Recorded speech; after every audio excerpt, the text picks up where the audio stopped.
of Color Task Force Career Conference. My name is Zarina Akil, proud member of the Women of Color Task Force. I am joined by our diligent WCTF President, Doreen Tinajero.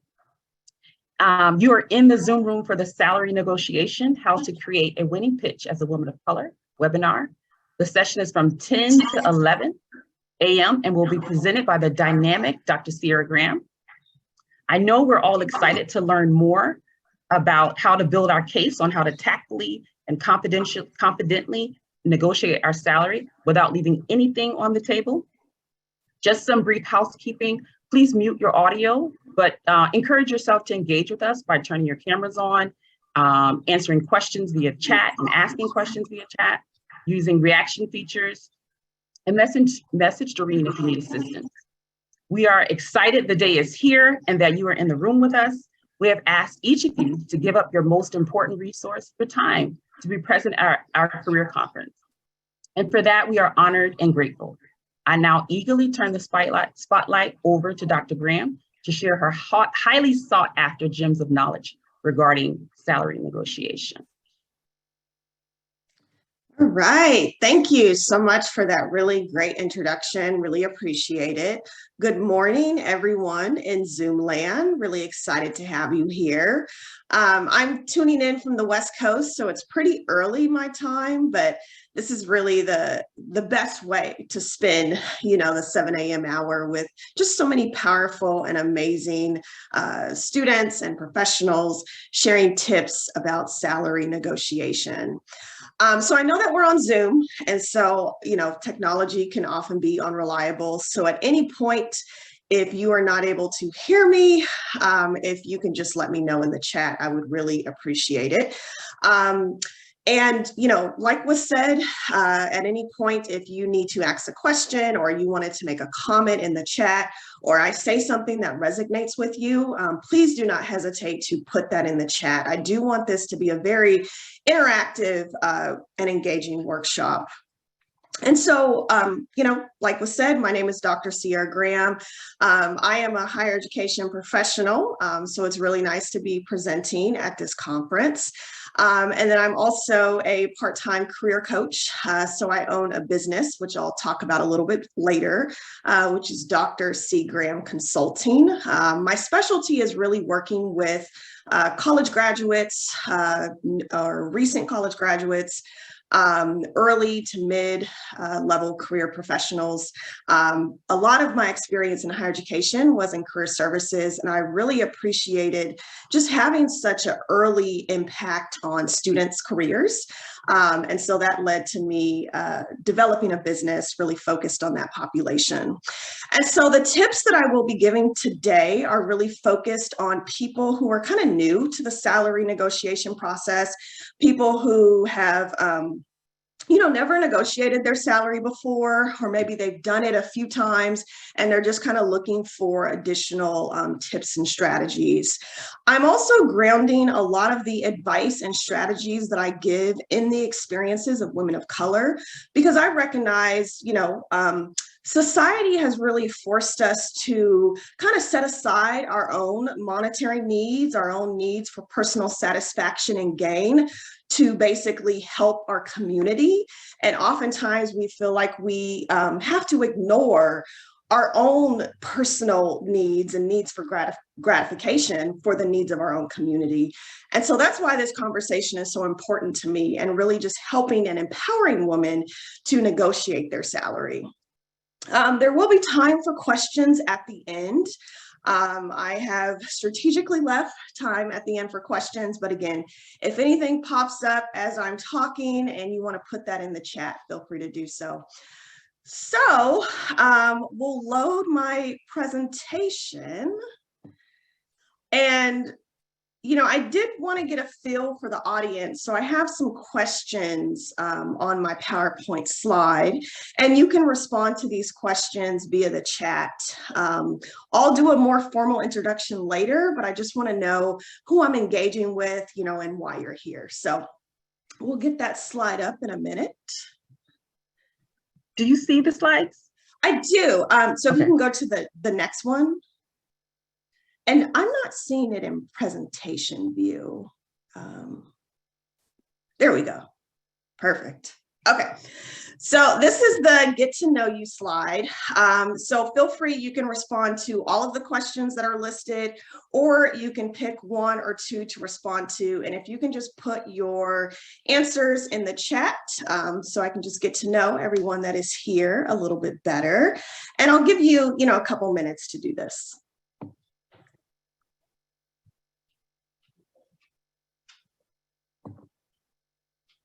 And so the questions, pronouns, why are you here? What is your dream job? And then maybe a fear that you have about salary negotiation.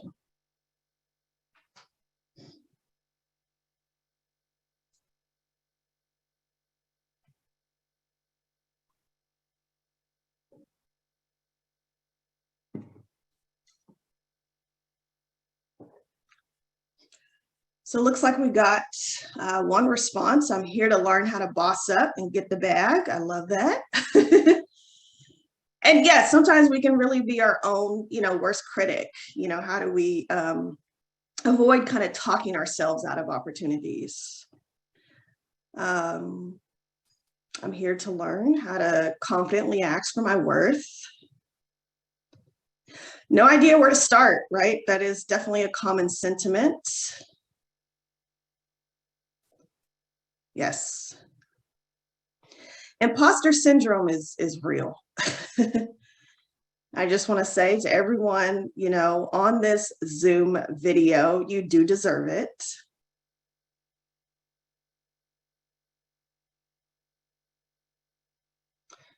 Great. We'll give about one more minute, maybe for those who are still typing.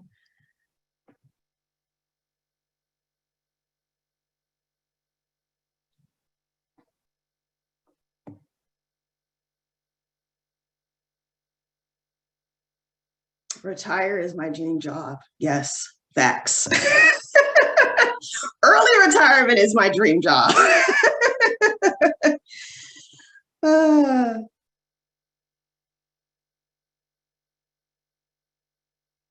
Yeah, absolutely.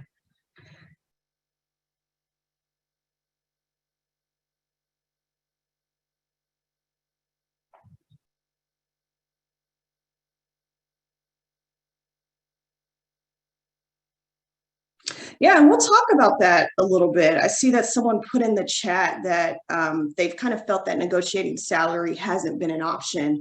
And oftentimes it does really feel as if, if the culture of an organization is not supportive of having employees ask for things, that is often an indicator that, asking for salary, increases is going to be very challenging and difficult. Okay. All right. Well, thank you all for your responses. Please continue to put responses in the chat. For the sake of time, though, we are going to move on. Thank you to those who have responded, though. So next slide. Okay, so I wanted to spend some time just sharing a little bit about myself. So I studied sociology in college, a really big fan of Kimberly Crenshaw and Patricia Hill Collins, just amazing women of color who have done a lot of authorship around this term of intersectionality, the idea that people have multiple different intersecting social identities that often tell us a lot about how they have to navigate oppression or discrimination in society. And so anytime that I introduce myself, especially in the company of other women of color, I always like to introduce myself through an intersectional lens. So I am the first in my family to go to college. My mom was a grocery store clerk at a neighborhood grocery store for the majority of my life. And then my dad was a machinist at Boeing.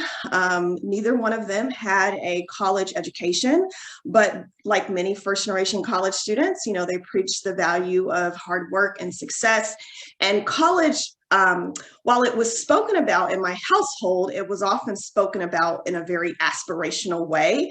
And so you basically are told to pursue college as a means to kind of do better than your family members did. And so, my parents really did what they could in terms of making college a reality. While the financial barriers were very apparent when it came to preparing for college, they instilled a lot of important life skills in me that I think are very important. And, the skills of being resilient, learning to, not take what you're first given, the skill of constantly asking questions and being critical. My mom, she was born and raised in the South. And so she always used to say a closed mouth doesn't get fed. And so that really instilled in me a sense of just wanting more than what I was given. And also acknowledging, as a Black female, I've had to navigate a lot of foreign spaces. And so throughout secondary education, post-secondary, I went to a very large state school in Washington. All of my schooling and work experiences have been in predominantly white spaces. And so I've had to kind of figure out, how do I kind of retain my own authenticity and my character as a Black female, but also, this forced kind of pressure to basically assimilate into a white, dominant society. And a lot of that involved code switching. And so changing the way I, frankly talked or dressed, was something that I had to do. But building community was really, really important, which I'm very happy to see that a Women of Color Task Force exists at the University of Michigan, because I think it's really these groups that help carve out opportunities that we are not necessarily given in, dominant spaces. We get the opportunity to have candid conversations about what it's like to navigate education and the workplace, as a person of color. And so I was involved in organizations like Black Student Union. We had a Black Graduate Student Association, when I was in graduate school, and I credit a lot of these groups to my success. And so if I can give you any advice, it would be to cultivate and build your community, because I think that's really important, not only for your own kind of personal mental health, but also for your professional success. I also spent a lot of time early on cultivating my why. Why was I put on this earth? What am I here to do? And I would say most broadly, that is to inspire and empower other, BIPOC professionals. I learned early on that we really aren't necessarily given advice about how to negotiate our salary. There's a stigma around salary negotiation, and it doesn't help that we also face all of these systemic biases and barriers when it comes to securing the bag in the workplace. And so that led me to starting my own business. So I started my own consulting company in 2020. Research has shown that a lot of women of color actually chose to start their own business that year. And I think there was just something about the pandemic that really brought out the entrepreneurship, inspiration and motivation for a lot of people. And so my business, it's focused on career coaching, like I mentioned, and primary audience is really kind of early to mid-level professionals across multiple industries and sectors. I help people who have very clarified career goals, as in they know what they want to do. They have a clear path. And I also help people who are like, I have no idea what I want to do. I got this degree in psychology. I have no idea how it translates to the job market. And so I definitely help a spectrum of clients. And so that is my why, and that's my introduction. So next slide.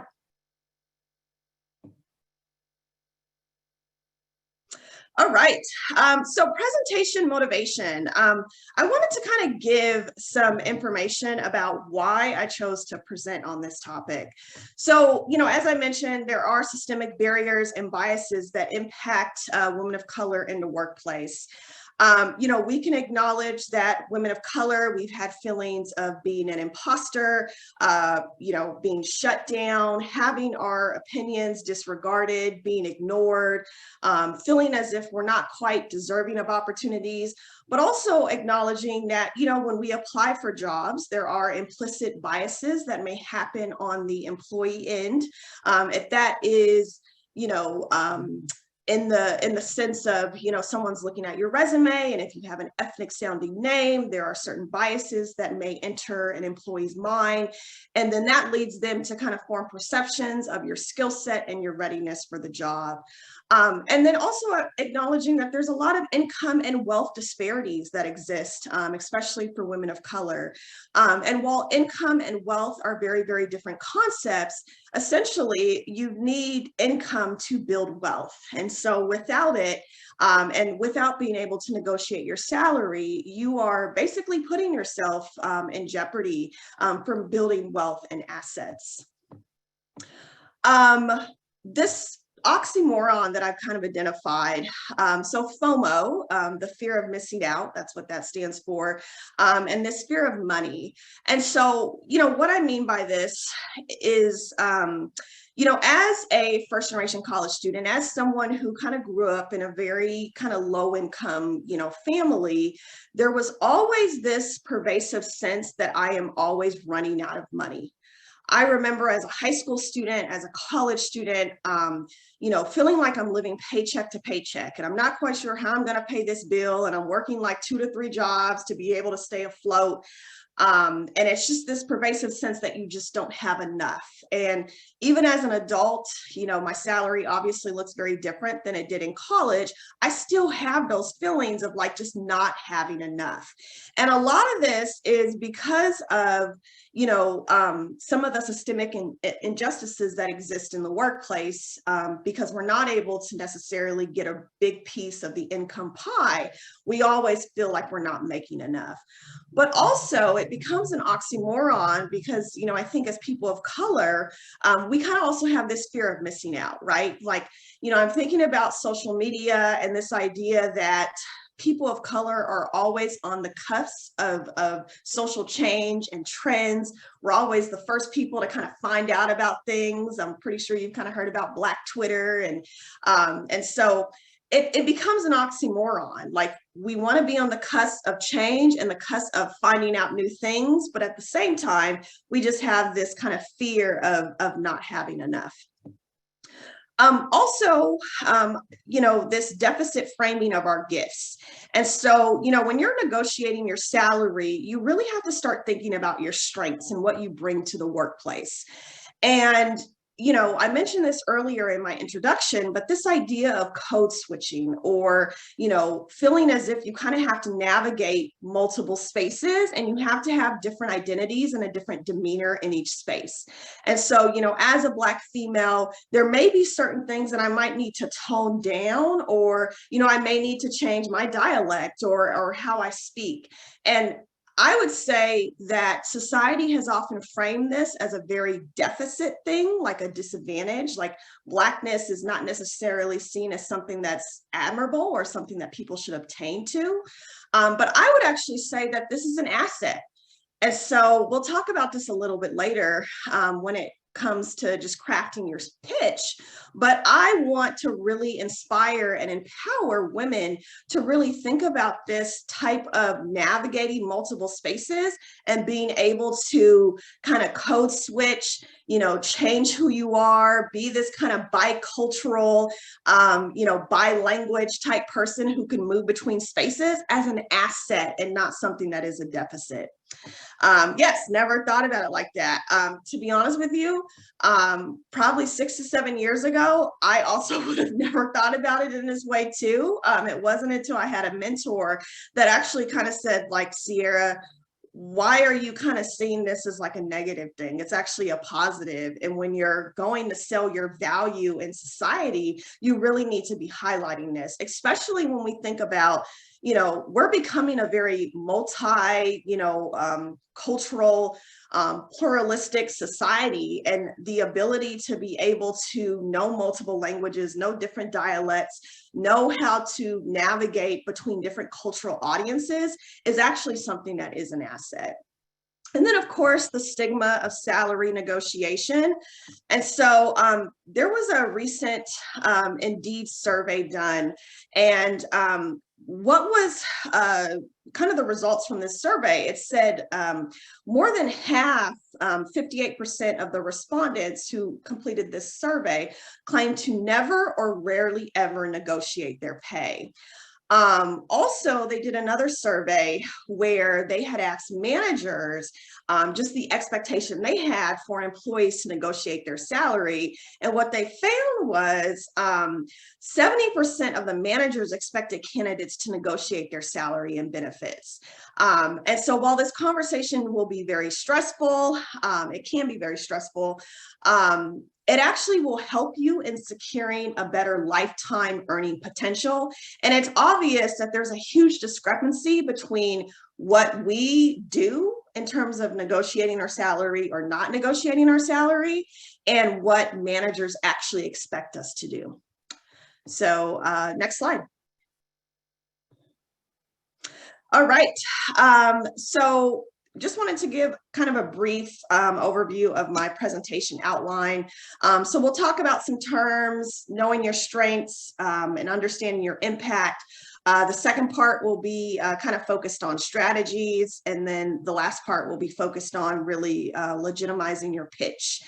And I'll be going over these things pretty quickly. You know, we only have so much time, but I have left my email and contact information on the last slide. So if you do have further questions, do not hesitate to contact me. So apologies in advance if I just start speeding through this. All right, next slide. Okay. So I was going to devote a little bit of time to this, maybe just a couple minutes. But, you know, as I'm working, you know, with the clients that I work with, and, you know, I do presentations at colleges for college students as well. One career management tip that I can give anyone, and I will be giving several over the course of this presentation, is to always do a skills inventory. Our skills are constantly changing. And one thing that I've realized throughout COVID is your skills change as a result of kind of what's happening externally.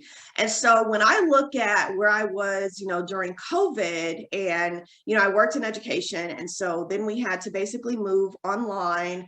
There was a lot of employees who were leaving. So there was high attrition. And, you know, I remember, you know, my boss having a conversation with me, and she's like, Sierra, you know, this person has left this job. And so I'm looking for you to kind of take on some of their responsibilities.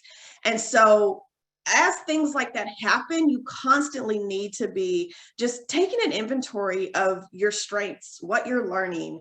If you've received any honors or awards, if you belong to any clubs or organizations, take an inventory of your soft skills. So that includes, you know, communication, emotional intelligence, organization. And as you're doing this skills inventory, make sure you connect it to examples. So for instance, like if you have a skill of, you know, you're highly, you know, if you have really good organizational skills, connect that to an example. So what does that actually look like in your day-to-day reality?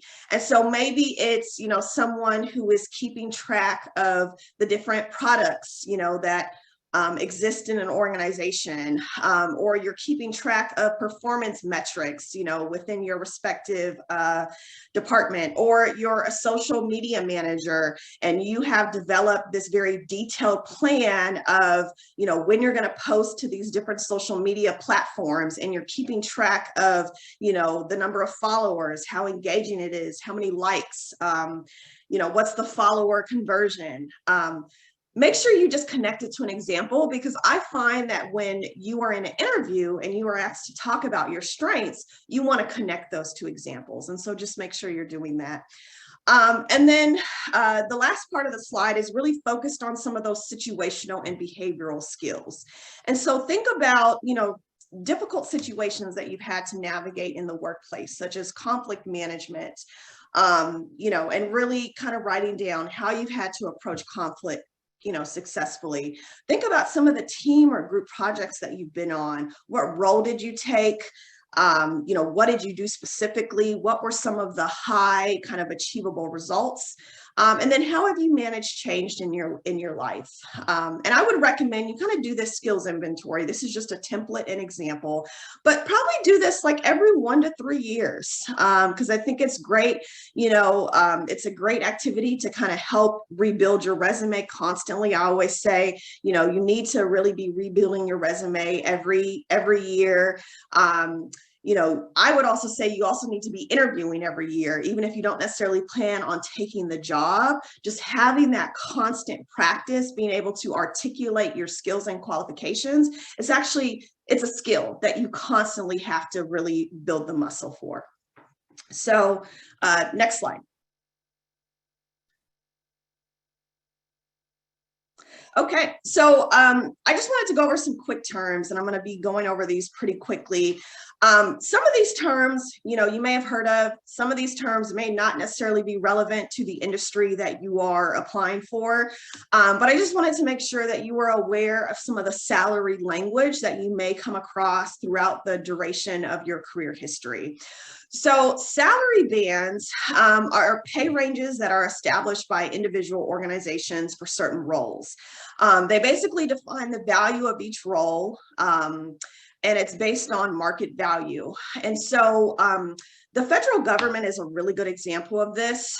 They have like different salary bands, and they'll kind of be numbered, and they're kind of based on seniority or education. And so based on how long you've been in the organization, your educational level, they'll basically put together a salary band, and that salary band will have different ranges. So the salary band could start off at like 40, and then the end of the band could be like 60. And so basically it creates a lot of transparency around what you need for a specific job to be able to advance to that level. Market value is very important. Basically, it's an estimation of how much you should be earning based on your job title, years of experience, skills, and location. So if you've ever heard this saying, like, you need to find a salary that fits the market value, that's essentially what this means. And so paying attention to like where you're living, what is happening in terms of market conditions. We're in a pretty kind of tumultuous market right now. I live in Seattle.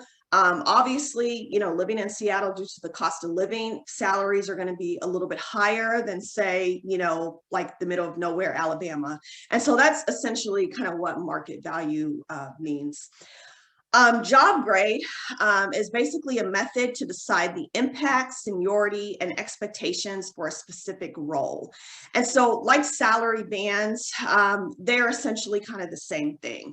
They have different tiers or different grades, and they're kind of categorized by whether or not you're very early in your career, if you're a mid-career professional, or kind of more advanced or senior level. And then salary package. So obviously negotiating your salary is one thing, that's kind of your direct income, but there's other things that you can negotiate.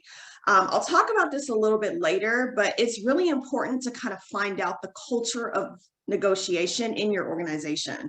So for instance, I've worked at places where you just don't negotiate your salary, and that has been the culture, and it's kind of been very like implicit, and people just know that, okay, the company just doesn't have enough money to be able to accommodate salary negotiation requests, or people who ask for something may get reprimanded. There may be some type of consequence. And so I think really knowing the culture of salary negotiation before you even accept a job is actually really critical. And we'll talk about kind of what questions to ask before you accept a job, about how to kind of figure out what is the culture of salary negotiation. But there's other things you can negotiate other than your salary. So things like PTO, pay time off, health and wellness. I always tell people, see if your employer has like discounted gym passes, at a local gym. A few other things like professional development. So, if skill building or, getting additional certifications is really, really important to you, see if that's something that can be negotiated. Sometimes you'll step into a company or an organization and you'll realize that, oh, okay, they kind of have a set professional development budget for the department or per individual. See if you can maybe stretch that a couple dollars. Annual leave, like I mentioned, bonuses can also be negotiated as well. Equipment, so remote jobs are becoming even more common, and so negotiating, I would say if you're doing remote work, you should already be given a laptop, to be able to do your work on. But maybe there's additional equipment that you might need, like an extra monitor, a mouse, a docking station. And so, just think about things to negotiate beyond just your salary or income. Next slide, excuse me. All right, so what factors influence your salary? And I think maybe I'll just stop here to see if there's any questions or comments. Anything not making sense?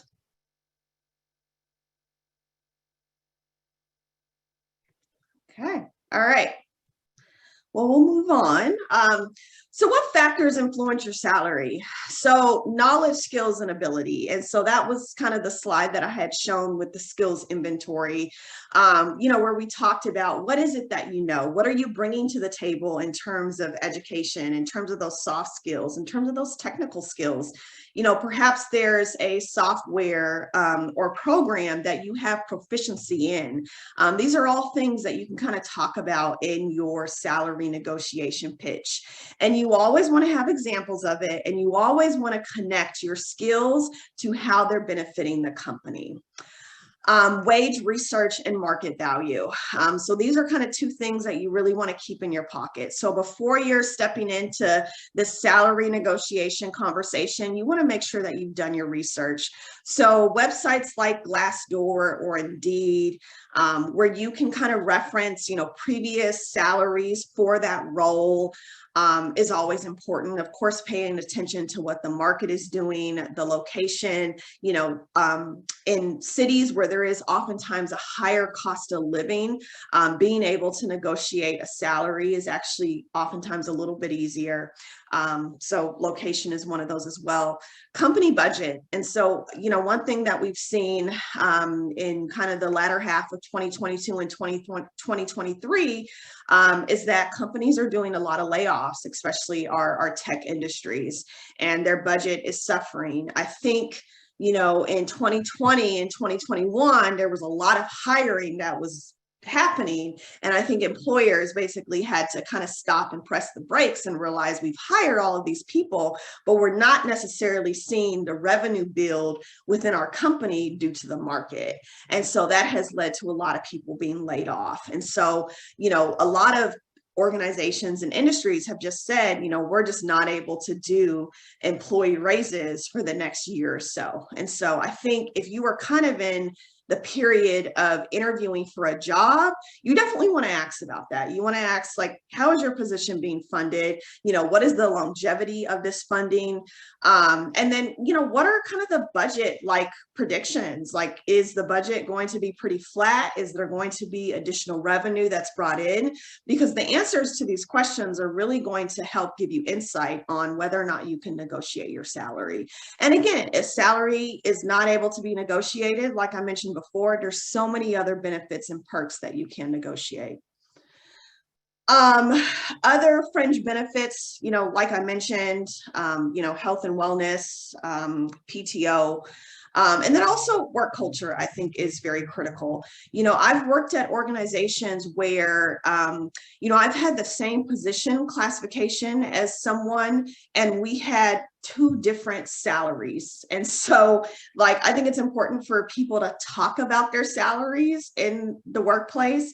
And I think being able to talk about it just gives you insight onto how open the culture is when it comes to negotiating your salary and money.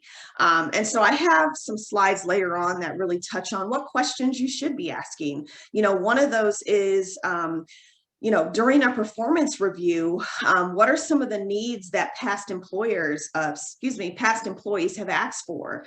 What does it look like for an employee to advocate for themselves in this organization? And those are all questions that you are able to ask in an interview. And so please remember that, an interview is not just a one-way street. It's not just an opportunity for the employee to find out about you. You also need to be deliberate and ask the next necessary questions too. So I see a question in the chat. How can you negotiate salary in new or emerging roles such as DEI? One thing that I would mention is new roles are great because I think there's no blueprint, right? And so I think it oftentimes gives the employee a competitive advantage in terms of like the market value, the salaries, starting point that they need to have. And so what I would do is try to compare whatever this new role in an organization to maybe something else that exists in a similar organization. So for instance, maybe someone who is in charge of kind of the employee experience as it relates to DEI. So maybe someone who is working with a lot of like affinity groups within an organization. And let's just say, this is maybe it's kind of a large kind of tech industry, finding something similar across another tech industry and looking at what that salary is and comparing across positions, I think is critical. And I think it's important to compare across similar industries and compare across similar company sizes. So you wouldn't necessarily compare like a company that only has less than 20 employees to a company that has like 2,000 plus. And so, I think it's really important to kind of find that comparison point, but really look at the job duties and responsibilities as well. So, if this position is only requiring a bachelor's degree and you're bringing a master's degree to the table, I would say add 10%, anytime that you kind of exceed the qualifications and the duties that are on the job description, I think is really critical. And then, especially with DEI roles, know what you need. And I know that sounds, a bit difficult because oftentimes you don't know what you need, but like if that's additional personnel, if that is, maybe it's like a change in title to be able to, be at certain tables within the organization. Make sure you kind of make a list of that and you make your hiring manager aware of what other kind of factors or needs that you have for a position like this. Does that help in answering the question? Okay, perfect. All right, so next slide. Okay, so I wanted to go over just my salary negotiation pitch formula. I am crediting myself for this. I don't know if anyone else has, put together this formula, but it works for me and the people that I work with. And so I think there's 3 important components to your salary negotiation pitch. There is the knowledge, skills, and abilities, which is what you're essentially bringing to the table. So if you think about this in kind of an input-output lens, the input is what you're bringing to the table. So for instance, I'm going back to this example of being a social media manager. So if you are coming to the table with experience in, like graphic design, if you're coming to the table with experience in being a social media manager and you have demonstrated successful results in increasing follower conversion, building a company's brand or reputation, being highly organized, highly detail oriented, someone who creates very engaging content online. These are all kind of knowledge, skills, and abilities that you bring to the table. Cultural assets. So as I mentioned, that's kind of the component that I don't feel like we really focus on when it comes to negotiating your salary. And I would always, no matter the industry or the position, this should always really be a component of your salary negotiation pitch. Because as I said, like, we are all, people of color, and it's important to see a lot of the things that have been stereotyped as non-essential or not important to the workplace as something that is, because employees are really looking for that. And then your impact to the company. And so typically impact can mean multiple different things. I would say for most companies, the impact is the bottom line. So going back to the example of being a social media manager. So follower conversion, if you have experience in building followers or building a brand or a company's reputation, increasing followers on different social media platforms, that is essentially going to lead to more visibility for the company, which is hopefully going to increase their profits and their revenue. That is the impact. I'm thinking about like a DEI role. So, if your DEI position is really focused on hiring and recruiting more, people of color, that is the impact to the company. Maybe it's building a better sustainable employee experience. So it's increasing the number of affinity groups or ERGs, employee resource groups, at a respective company. That is the impact to the company. And so just make sure that as you're kind of crafting your pitch, and you're thinking about these knowledge, skills, and abilities, and you're framing that also with your cultural assets, that your end statement is, these are how the things that I bring to the table can impact your company. Does that make sense? Okay, all right. And then the text that you see kind of outside, like the location, market value, work culture, budget availability, these are kind of all external factors that you need to kind of be keeping in mind. They don't necessarily need to be a part of your pitch per se, but they will basically impact the employee's response to whatever you say. So for instance, like, if you're at a company where they're just not getting any other revenue, and maybe they've done salary freezes across the board, that needs to be something that's kept just in the back of your mind. I always tell people though, even if you're at an organization and the manager has given you basically just a closed door and they've said, hey, we just don't have any money, we can't negotiate your salary, still pitch to them, because you're conveying that you are a self-starter, you take initiative, and you're very interested in having your salary increase. And I think just planting that seed is very, very critical. So next slide.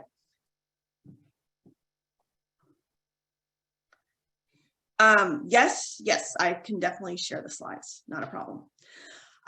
So tips for selling your impact. So task versus accomplishment. This is a conversation that I have a lot with people that I work with. And I would always say, as you're thinking about your resume, and you're listing a job and you're listing your responsibilities, you want to make sure that your resume has a nice balance of tasks and accomplishments. So I always tell people your tasks are kind of your day-to-day. Like, what do you do? Like, what is a regular part of your job duties? Your accomplishment is, what is your impact? And so you typically want to have, probably 2 to 3 tasks listed as bullet points, underneath each job. And then you also want to have about 2 to 3 accomplishments listed on your resume. When you're negotiating your salary, you really want to be focused on the accomplishment aspect. What is the impact of what you do every day? And so for an example, a task could be kind of project management. And so, a simple description would be you are kind of managing the day-to-day, projects within your given company. That could be a bullet point on your resume. But the accomplishment and why it matters is that maybe you have a pretty high project completion rate. So let's just say, your project completion rate is like 98%. that's really what you want to focus on. And so when you are having this conversation about negotiating a salary, you want to focus less on, well, I'm just a project manager and, you know, I've been at this organization for 10 years and I think I deserve a salary increase of, you know, 150 or whatever, just kind of speaking off the cuff here. Instead, you want to rephrase that and say, well, I've been here for 10 plus years. You know, I'm bringing a lot of organizational knowledge to this position. I have been someone who has been extremely loyal. And in my project management role, I've been able to maintain a 98% project completion rate over the span of 8 years. You see how those two statements sound very, very different?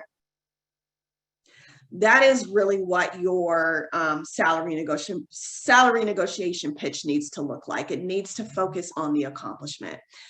Oftentimes when we think about salary negotiation, we think about it as just happening at one moment in time, and it really doesn't. It's actually a conversation that could happen over the course of several months. But I always say when you start off salary negotiation conversations, whether you've been at an organization, you know, for a while, or you're just now entering one, you want to start with questions. Do not start right off the gate with, I want 250. Start off with questions first, because questions really show investment. So a question, you know, a starter question could be, you know, what's the outlook for salary raises and promotions within this company? What metrics do you use to evaluate the success of your employees? You want to gain information and gain insight first, because that is going to inform how you negotiate your salary later. Like I mentioned before, focus on the value to the company. So you want to phrase your pitch in this way: by giving me X salary increase, it will allow me to benefit the company in this way. Focus on the value and the impact. And then evaluate your job description versus job reality. So, you know, you may have been hired with a set of job duties that if you've been in an organization for 2 years, your job duties probably look very, very different. You know, they've probably increased. You've probably been asked to do more. And so I would say probably every 6 months to a year, you want to constantly be evaluating your job description. And if you've noticed that you've picked up additional duties and responsibilities and you haven't had any type of monetary compensation increase that reflects those that difference in responsibilities, then you do need to be negotiating your salary, and you need to demonstrate that in your pitch. So in addition to talking about your knowledge, skills, and abilities and the cultural assets, that's another component you can bring into the conversation. Is I've also noticed in the span of 5 years, I've been given additional responsibilities. These are those additional responsibilities, and this is how I have basically accomplished and exceeded metrics as it relates to those additional job duties that I've been given. If you are in your dream job already, would you recommend at that time of evaluation submitting an opportunity for salary negotiation or before? So I think that's really going to depend on the culture of the organization. You know, so when is the, I guess, best time for employees within that respective organization to negotiate their salary? You know, oftentimes it may come up in the annual or performance review. That's a place that you can have it. But I would also say, you know, if you are having regular, you know, one-on-one meetings with your respective supervisor, you can bring it up then too. So does that answer your question?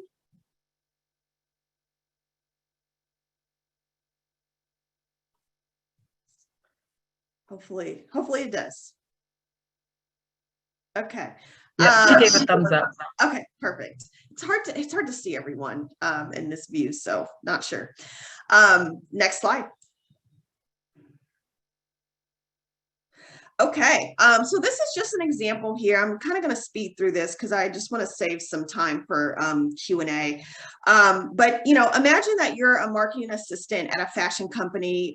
You've they've lost $1 million in revenue due to a huge loss in consumers due to COVID-19. You've also noticed that the brand has not been embraced by people of color. And when a survey was conducted with potential BIPOC consumers, results indicated that these consumers did not see themselves reflected in the brand and marketing. Your company has 6 months to really make up for the loss in revenue, which is not a whole lot of time. Your boss wants to hire a new director to lead marketing and outreach to BIPOC consumers, and that involves a significant pay increase. You really want this job and the salary increase. How do you sell the impact? So reflecting on your skills. So again, going back to those cultural assets, what does it take to be bicultural and being able to communicate with different BIPOC consumers? Really reflect on your experience. How many years of experience do you have as a marketing assistant at a fashion company? Reflecting on some of those soft skills. So attention to detail, communication. If you have done things that are noteworthy accomplishments as a marketing assistant, maybe that's developing new innovative ways to market to consumers. Maybe you've done a lot of outreach in the community, so you already have connections to some of these groups that your potential consumer base, is involved with. These are all things that you should be reflecting on and putting into your personal pitch. And keep in mind, they need to be skills and accomplishments. And then focusing on how that will add value to the company. And so in this description here, it's pretty clear that the value kind of is the bottom line. It's how do we increase revenue? How do we build our consumer base to eventually increase profits? Next slide. Okay. And, sometimes I always recommend, have salary conversations orally, whether that is in person or on Zoom or on the phone, but sometimes they often happen via email. And so this is just a sample template. Of course, I will make sure that you all get this slide here, but this is really someone who was laying out exactly what I've mentioned. So talking about their skills, their abilities, key accomplishments that they've had in the role, connecting that to how they're going to impact the company, focusing on those cultural assets, being someone who can speak both Spanish and French, which would help build the clients, the client base. And so again, I'll make sure that this is shared, but essentially that is what the email is referencing. Next slide. Okay, and then I do think this is maybe the last slide before questions. So just some quick tips, come prepared, research the market value, have your pitch ready. I always tell people the best time to negotiate your salary is when an offer has been extended, because it's very hard to negotiate a salary when you're already in an organization, unless the company is blowing with money and they just have money to blow. It is very hard to negotiate your salary when you become a current employee. Some people, at organizations, they'll have annual performance reviews, and that becomes a time, if you demonstrate in your performance review that you have exceeded goals, you can then negotiate a higher salary. But I always say negotiate at the beginning, and negotiate salary and also some of those additional perks as well. For some industries, you may get the question very early on, even before you start the interview process. What are your salary expectations? And this is often done as a way to weed candidates out. Like, if a company is only paying like $75 an hour and my expectation is 85 or 90, like I shouldn't be wasting my time. And frankly, they shouldn't be wasting their time on me as well. I always tell people, put the responsibility back into the employee. So when you're asked this question, then turn around and say, well, what is the estimated budget or estimated salary for a position like this? And that basically puts the onus and the responsibility on the employer to give you an answer. Because some people tend to think that if they say a salary that's too high, they've already weeded themselves out. A way to kind of avoid this is just to say, what is your projected budget? What do you anticipate paying this person?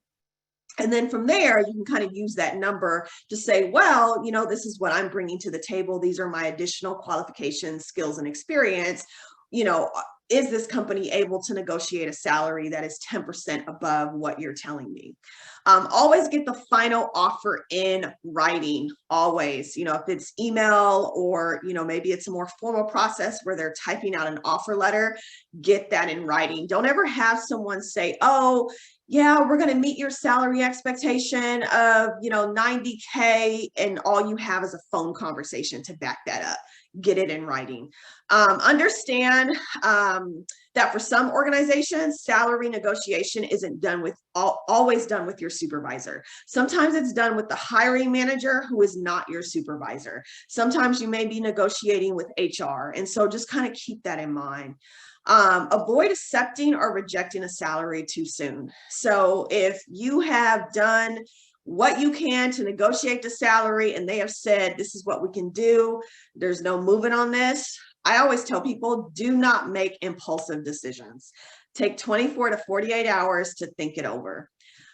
Think about other benefits to negotiate, share job related expenses. So, as you're having this conversation, with a prospective employer, if you know that you are going to be relocating, there's going to be an increase in rent or mortgage, transportation expenses, you want to make sure that this becomes a part of your pitch as well. So after you've talked about your skills and your abilities and the cultural assets, you can also say, hey, I am moving from Alabama to Los Angeles, California, and I'm going to have to incur a lot more expenses as it relates to moving and rent. And so because of that, I need to increase my salary by, 20%.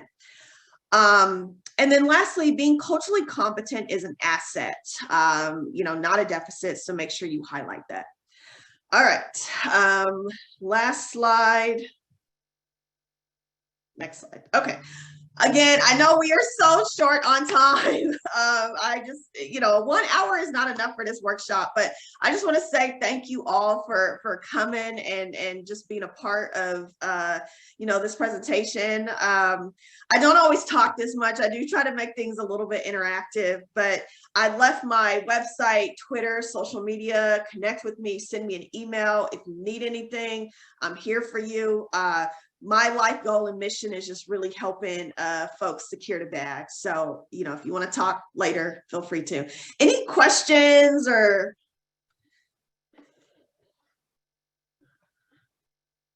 Thank you. Yeah. Could you repeat that response to the question, what is your salary expectation? Yeah, absolutely. So I would say if you're ever asked this question, and typically it's done early on before you start interviewing, you can say, what is the company's projected budget? What is the expected salary range for someone of my given skills and qualifications? Or, what is kind of the average starting salary? That is a way to basically put the onus and the responsibility on the employee's end. Yep, good question. Where will the slides be shared? I guess I'll just send them to you and you can just share them out. And Yes, then if you we'll do email, that. yeah, and if you email me too, I'm happy to send them too. Social media. Yes, I will put that in the chat. So I am on Facebook and Instagram. You can look me up on that handle there. That's my email. Thank you for sharing that. So, don't hesitate to contact me.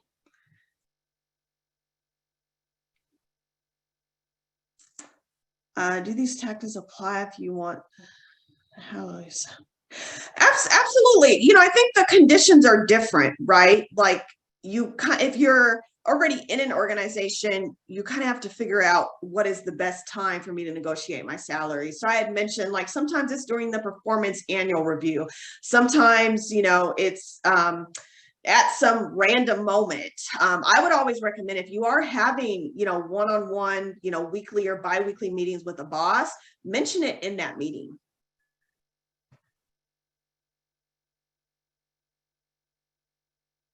Thank you. Really appreciate it. is using a competing I'm like, well, we probably should talk about that offline. So by having a competing offer, I think it really depends. I'm just going to say that, like, you have let your boss know that you're interested in pursuing other opportunities, which I want you to keep in mind that may signal something to your supervisor. But if they do really want to keep you and they want to nurture you, I think you can use it as a leverage, but I would also just be very realistic. Like, if you know that your organization's budget can't necessarily meet your competing offer, then you using that as a strategy to me is pretty null and void. But I think it's a good strategy. I think especially if you've been in an organization long enough and you've built trust with your respective supervisor, I think saying, hey, I have this other offer, it's at 85K. Are you able to exceed that? I would frankly prevent. So I would say you want your employer to exceed it, not necessarily meet it, So I always tell people, when you're using this as a strategy, try to get them to pay you more than what that competing offer is offering. Just a lot of questions coming at the last minute. Should I wait 6 months until I negotiate if I've already accepted the job? Yeah, so I mean, I think this is, again, it's really dependent on the organization. I would argue, it's always better to ask in the beginning. And so, if you've been in an organization, I think maybe waiting anywhere from like 6 months to a year is probably best, because you need to be able to demonstrate accomplishments and longevity. So that's why it's always best to negotiate in the beginning. But I think it just really depends. Some people are at organizations where it's really fast paced, and like 6 months on a job is equivalent to like 2 years. So if you feel like you have a really good pitch, and you can put together a really good case about why you need one, I would say go for it. What about when first hiring in a diplomatic way to use competing offers? So definitely you need to wait until you've been given an offer by the respective company. And I think you maybe want to find out what they're offering you in terms of salary first. I think it's okay to say, this is a job that I am highly considering for X, Y, and Z reason, but I am someone who wants to maximize my opportunities. So I have been looking at other jobs, and I was recently offered another position. This is what they're offering me. I would really love to accept this offer and stay with this company, but I am hoping that you all might be able to increase the salary by X amount. I would say trying to introduce the competing offer, but also conveying that you still want the job, right? You're still interested and you're still invested in it. And so that's kind of a balance that you have to strike. Yep. And I think that's a good point. It's really going to depend on the organization. Like, I've been at places where you can't negotiate until after like 3 years. So that's why I say do it in the beginning, because you don't want to find yourself in a position where you're now facing these rules from a respective organization saying you can't negotiate. So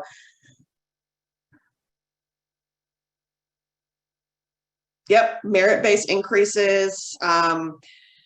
It's really good when you're in an organization. That also could be another question that you ask before you take a job, is what are kind of the annual increases that exist, whether that is cost of living increases, whether that is merit-based increases.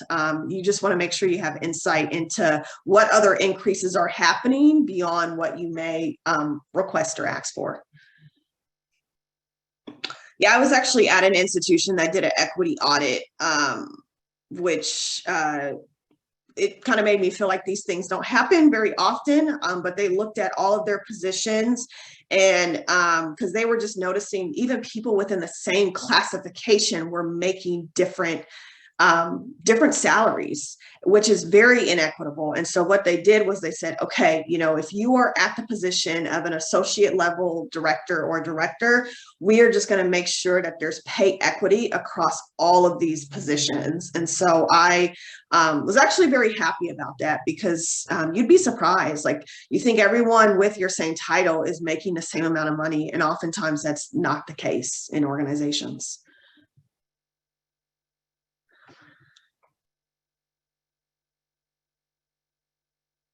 Okay, anything else?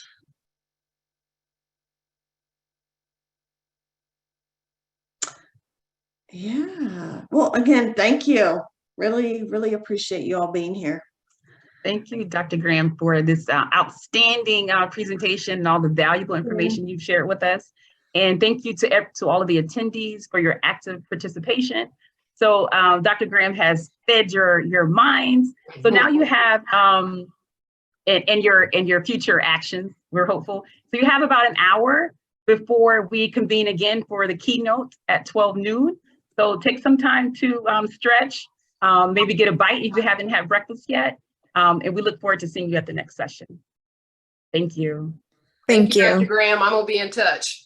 All right, Kimberly. Looking forward to hearing from you. Thank you, Dr. Graham. Yes. Thank you so much, moderators. Really appreciate it. This was awesome. You were awesome. Oh, thank you. All right. Perfect. Do you all have